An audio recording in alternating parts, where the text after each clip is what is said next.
guys, welcome you all. This is me Neha, and today in this video I will tell you how I studied during my preparation that led me to score almost full marks in each and every exam in English. I will tell you the best strategy. अगर आप उसको follow कर लोगे ना तो upcoming exam में आप देखोगे कि आपके जो मार्क्स हैं वो कितने इजीली इंप्रूव हो रहे हैं, यहाँ से यहाँ पहुंचने में ज्यादा टाइम नहीं लगेगा. But before telling the strategy I will show you my score card so that you can trust me and my strategy. Okay, so this is the score card of CSIR. It was my first attempt and I got 146 in case you can't see it here out of 150. And if I talk about my second scorecard, ये जो है वो CHSL का है and it was also my first attempt. I know सब first attempt बोलते हैं but you will have to trust me. I will tell you the story and then you will trust me. Okay, so this is 47.5. जो मेरा one question गलत हुआ था ना वो इतना funny mistake के चलते हुआ था, मैं बताऊंगी तो आपको भी शायद से हंसी आ जाए. ओके, एंड मुझे इसका काफी दुख हुआ था because I was expecting 50 out of 50 but पता नहीं कैसे वो गलत हो गया मेरा. फिर यहां हम बात कर रहे हैं स्टेनो की. You can see 2024 and here I scored 92.5 out of 100. I hope आपने मेरे सारे स्कोर कार्ड देख लिए हैं. अब मैं आपको स्ट्रेटेजी बताऊं बट उससे पहले मेरा मन है कि मैं आपको अपनी स्टोरी बताऊं. How I got into this, okay? So I was pursuing my MBA and after completion of it, I decided कि मुझे गवर्नमेंट जॉब एग्जाम देने हैं. So I was clueless कि हाँ क्या सिलेबस होता है, क्या पैटर्न होता है एंड किस हिसाब से चीजें पूछी जाती हैं. I was totally clueless, so I decided कि हाँ चलो वीडियोस देखते हैं यूट्यूब पर, सब मिल जाता है. तो मैंने वीडियो देखी and honestly I found nothing जो कि मेरे लिए काम का हो. सो बहुत ज्यादा थिंकिंग के बाद मैंने डिसाइड किया कि हाँ वो एक ही चीज है जो मुझे बचा सकती है, जिसके through I will be aware of everything, pattern and syllabus and subject. So I decided कि हाँ मुझे क्या करना चाहिए, मुझे मॉक टेस्ट देना चाहिए जिससे मुझे दो बातें बहुत क्लियर हो जाएंगी कि एक क्या कैसे पूछा जाता है एंड मैं कहाँ स्टैंड कर रही हूं एंड मुझे कहाँ स्टैंड करना चाहिए. सो I took my first mock test and I scored around 50 to 60. When I saw my this score, I was not sad because वो मेरा first था and मैंने बस वो इसलिए दिया था कि मैं अवेयर हो जाऊं चीजों से कि क्या कैसे होता है. ओके, सो मैंने मॉक टेस्ट दिया एंड उसके बाद जो मेन काम मुझे करना था वो था एनालिसिस. मैंने एनालिसिस किया and I found few topics like parajumble, cloze test, reading comprehension, error detection, vocabulary, synonym, antonym and one word substitution, proverb. ये सारे जो टॉपिक्स थे मेजरली, राइट. सो ग्रामर थी.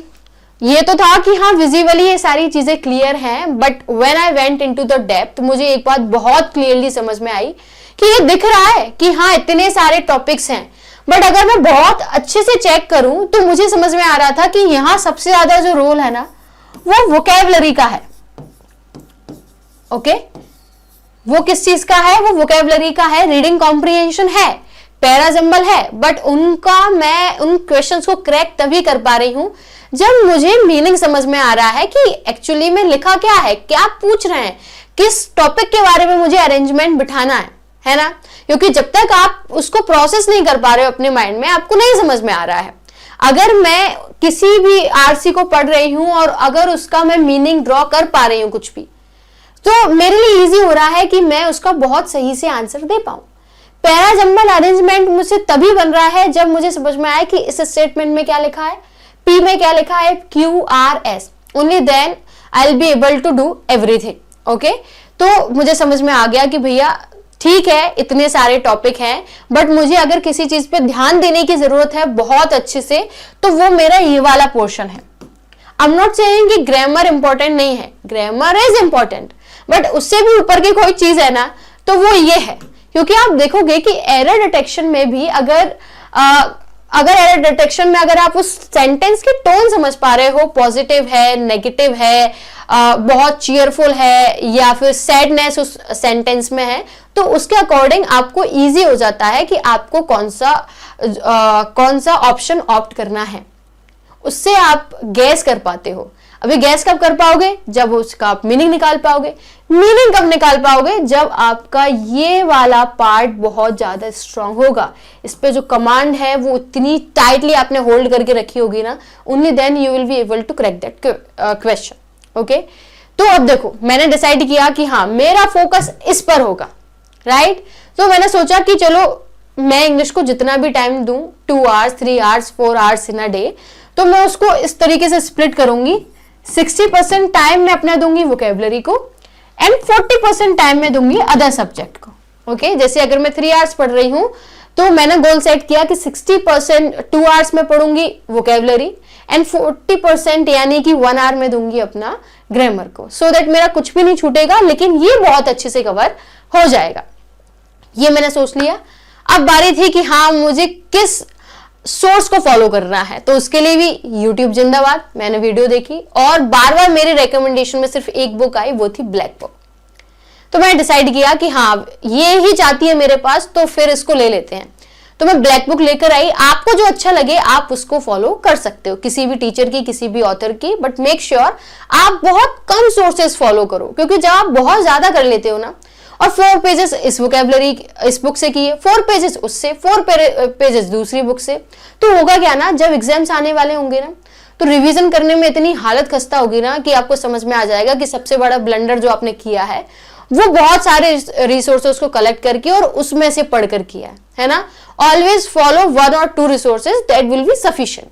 तो आपको सिर्फ एक बुक फॉलो करनी है, बिकॉज आप देखोगे कंटेंट सेम है, अरेंजमेंट में थोड़ा ऊपर नीचे हो सकता है, बाकी सब कुछ सेम होने वाला है। तो मैंने ब्लैक बुक को उठाया और उसको फॉलो किया। एंड जब मैंने पढ़ना स्टार्ट किया ना, तो मुझे एक बात समझ में आई कि जब भी एग्जाम में मेरे नंबर कटने वाले हैं ना, तो वो वोकेबलरी होगी, क्योंकि वहां क्लूलेस हो जाती हूं मैं क्या, सभी हो जाते हैं।